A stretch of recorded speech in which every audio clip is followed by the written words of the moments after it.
Keeping your filament dry is a must in order to get the highest possible quality of parts and for printing consistency. When I moved away from PLA into materials like PETG, TPU, and the occasional nylon, I really got to see the importance of this. It's a topic that we've covered multiple times on this channel as we've tested out different methods for drying our filament, and some of those solutions have worked quite well while others have been very disappointing. In 2020, we reviewed the SUNLU Filadryer S1, which was a compact, single-spooled filament drying solution. And although it wasn't perfect, it did become my daily driver for well over a year. Since then, I've received quite a few requests to test out the newer SUNLU Filadryer S2. So when SUNLU reached out asking if I was interested in playing around with the S2, I agreed. In today's video, we will take a look at the features of the newer Filadryer S2 and how it compares to the previous Filadryer S1. We'll also run a test of this against the EasDry from Eibos, which is the primary dryer that I've been using for the past 7 months. So with all that being said, and without further ado, let's get right into today's video.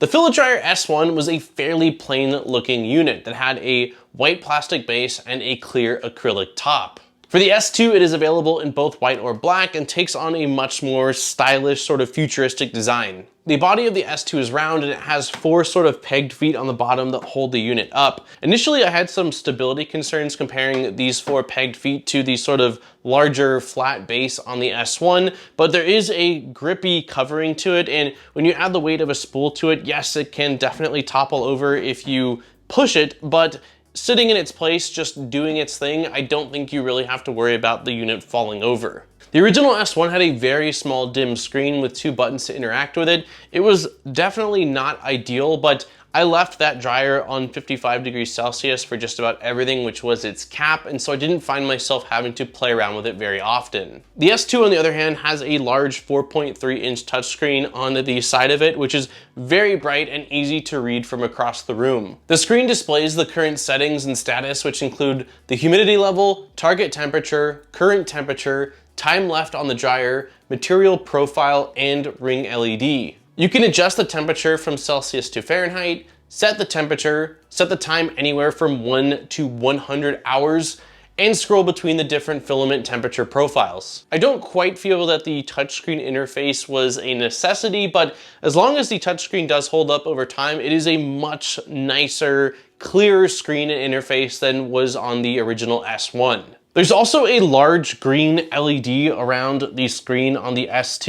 You have the option to leave it completely solid, have it go into what I describe as party mode, or turn it off. I'm still trying to figure out whether the green LED ring actually serves any purpose or if it's just there for looks. It does appear that at random times it sort of flashes or moves a little bit, and I can't tell if that's at the hour mark every hour that the filament's been drying or if it's just sort of a random thing, but I didn't see any information on it in the included product booklet or on the product page for the S2. One of my biggest complaints on the Filadryer S1 was that the maximum temperature it could be set to and reach was 55 Celsius, which meant that it was pretty much useless for nylons or higher temp filaments, and I really only used it for PETG and TPU. Well, I'm happy to announce that on the S2 they have increased this, and the new max temperature that this can reach is 70 Celsius, which should make it much more of a viable option for materials like nylon. Another big improvement over the S1 is with the heating element.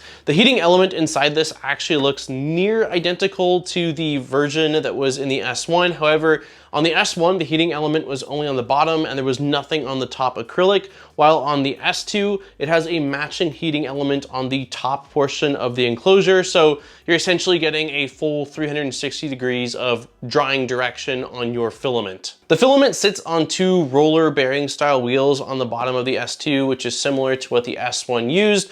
And there is a small opening with a little bit of PTFE that, in combination with those rollers, will allow you to print directly from this into your printer if that's what you decide you want to do. The S2 is definitely a welcome improvement over the S1 version, however, it is not perfect. One of my biggest complaints of the Filadryer S1 after all my time using it is that there was no fan to exhaust moisture outside of the dryer once it had been baked out of the filament. And there have been lots of tests done on YouTube and mods created to show that it definitely is much more efficient to have a fan to pull some of that moisture out of the dryer. With how much info is actually out there showing this, I am really shocked that on the S2 they did not incorporate some form of an exhaust fan. The dryer will still definitely work to dry filament, as I did use the Filadryer S1 for well over a year and it dried my filament, but it is disappointing to see that that was not something they decided to include on the S2 unit. The other thing that I noticed is that the humidity sensor is either implemented incorrectly or just not accurate. After many, many hours of drying filament, it would still show 40, 50, 60% humidity when my other units were showing closer to 11, 12, 13% humidity. So I don't know if it's just implemented incorrectly or if the sensor just doesn't work or it's not the right kind of sensor. But even right now, this filament in here has been drying for over a day and it shows 30% humidity, which is not correct. The filament is dry and it's good to go. So it's just disappointing that they included a humidity sensor that just doesn't seem to work. And I originally was wondering if maybe it was just some sort of fault of my unit, but when I went on the SUNLU Filadryer S2 product page on their website, many of the negative reviews are also in relation to the fact that the humidity sensor just does not appear to work. That humidity sensor is not used for any sort of feedback in the machine. It's strictly there for you to look at, but because it doesn't work, I wish they had just not included it at all. I typically dry my filament for at least 4 to 6 hours before printing with it, depending on how long it's been open for, and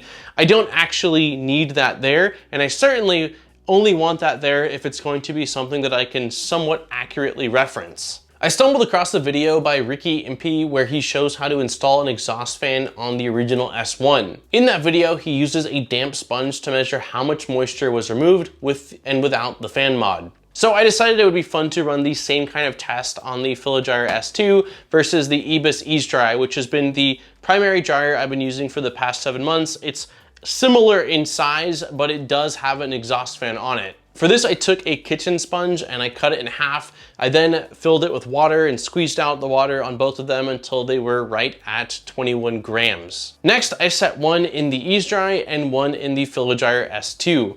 For the Filadryer S2, I left it at the PLA temp, which was 50 Celsius, and for the EasDry, I set it to TPU. It doesn't have a screen, it just has a knob, and for TPU, their booklet states that it will reach the temperatures of 45 to 50 Celsius, so that was the closest setting that I could choose. I then waited a little over 2 hours before coming back to see the results. The S2 clearly had moisture that was trapped on the inside, which was evident by the sort of steam and bubbles on the top of the acrylic, while on the EasDry there was no visible moisture present. Starting with the EasDry, I removed the sponge and set it on the scale. The weight of that sponge was right between 11 and 12 grams. Next, I removed the other half of the sponge from the S2 and I put it on the scale, which had a weight of right between 14 and 15 grams, which is actually better than I expected given the fact that I saw that steam or that moisture inside of the dryer when I had come back. Those sponges were fairly small, and I have a feeling that if we took 2 spools of something like really wet PVA and put them in the dryer, that the difference in the drying sort of efficiency would widen more and more. The Filadryer S2 will dry your filament, and with its ability to reach higher temperatures and its dual heating elements, it will dry it better than the S1, which was more than sufficient for me for well over a year of 3D printing. With that being said, it is still clearly not perfect, and I wish they had spent a little bit more time on function and a little less time on the overall design and look of the unit. I'm going to be using the S2 as my main dryer for the next couple of months and see how it holds up. Without the fan, it's not going to be as efficient as the EasDry, but if you're able to find it for a deal, it is still going to be much better than not having a drying solution, and it definitely will still bake out the moisture in your filament and help to maintain your filament. And that has been the SUNLU Filadryer S2. I hope that I was able to answer the majority of your questions. If this is something you are looking at or something you might be interested in, if there's any questions that you still have, please let me know in the comments down below and I will do my absolute best to answer those. On that note, don't forget to like and subscribe for more great videos. We make a video every single week, so there's always fresh content coming your way. And if you do want to support the channel furthermore, I'll place links down below in the description over to our Patreon, where there are some really awesome rewards. Huge thank you to all of our existing Patreon supporters. I appreciate each and every one of you for allowing me to come back every single week and spend more time doing what I love, which is making content for you all to enjoy. On that note, this has been Daniel from ModBot, and I look forward to seeing you guys in my next video. Peace, guys.